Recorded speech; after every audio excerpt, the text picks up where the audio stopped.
ధరలు హైక్ అయినందున ఈరోజు కలెక్టర్ గారికి వినతి పత్రం ఇవ్వడం జరిగింది. మనం చూస్తున్నాం, కూటమి ప్రభుత్వం ఏర్పడిన దగ్గర నుంచి కూడా ఏ ఒక్క మనిషి, ఒక ఫ్యామిలీ కానీ, ఏ ఒక్క కుటుంబం కానీ లబ్ధి పొందారు అన్నది మనం ఏ కోసానా కూడా మనం ఎక్కడా విన్నది లేదు. ఈరోజు వారు ఆడవాళ్ళను మోసం చేసి, ఆడవాళ్ళకి 18 సంవత్సరాలు నిండిన వాళ్ళ నుంచి 40 సంవత్సరాల వాళ్ళకి 1500 నెలకి ఇస్తామని చెప్పేసి, అలాగే నిరుద్యోగ భృతి నిరుద్యోగులకు 3000 ఇస్తామని చెప్పేసి, ముఖ్యంగా యూత్ని ఫూల్ చేస్తూ, అలాగే మహిళల్ని ఫూల్ చేస్తూ వీళ్ళందరూ కూడా పదవిలోకి రావడం జరిగింది. ఇప్పుడు పెట్రోల్ అండ్ డీజిల్ ధరలు అనేవి కూడా పెంచడం జరిగింది.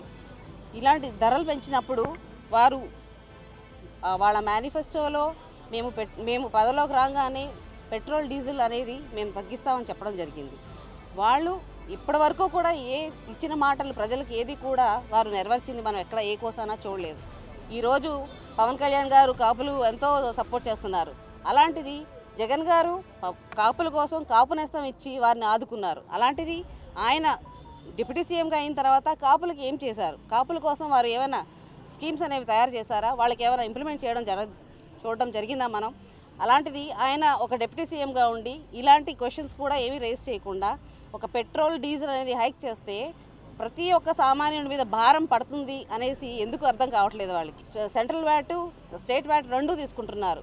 రెండు తీసుకుని సెంట్రల్ గవర్నమెంట్, స్టేట్ గవర్నమెంట్ ఇద్దరూ లబ్ధి పొందుతున్నారు. కానీ మధ్యలో ఉన్నటువంటి సామాన్యమైన వ్యక్తులు ఎంతో ఇబ్బంది పడుతున్నారు. కాబట్టి మేమందరం కూడా మీ మీడియా ముఖంగా ఆ వ్యాట్ అనేది తగ్గించి ప్రజలకి భారం మోపకుండా, అలాగే ఈ జిఎస్టీ ఏదైతే సెంట్రల్ అండ్ స్టేట్ గవర్నమెంట్ రెండు కూడా వారు తగ్గించే వాళ్ళ మేనిఫెస్టోలో ఈ రెండు కూడా తగ్గిస్తామని గంటాపదంగా చెప్పారు. కాబట్టి ఈరోజు అందరం మా నాయకులు శ్రీ వైఎస్ జగన్మోహన్ రెడ్డి గారి ఆదేశాల మేరకు మీడియా ద్వారా మేము వారు తగ్గిస్తా అన్న రేటుని తగ్గించాలి, తగ్గించే వరకు మా ఈ న్యాయ పోరాటం మేము జరుపుతామని చెప్పేసి మీ అందరికి తెలుపుకుంటూ సెలవు తీసుకుంటాం.